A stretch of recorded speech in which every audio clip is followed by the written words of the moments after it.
அழைக்கின்றே அப்பொழுதே ஏ மகனே என்றெழுகின்றார். ஐயோ என் அப்பன் பெருங்கருணை யார் கொண்டு உலகத்தே செப்பமுடன்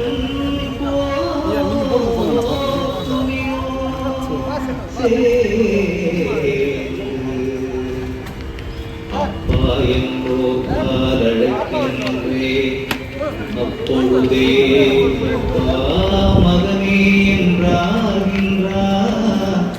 துப்பார் சடையார் சிற்றம்பலத்தா தானே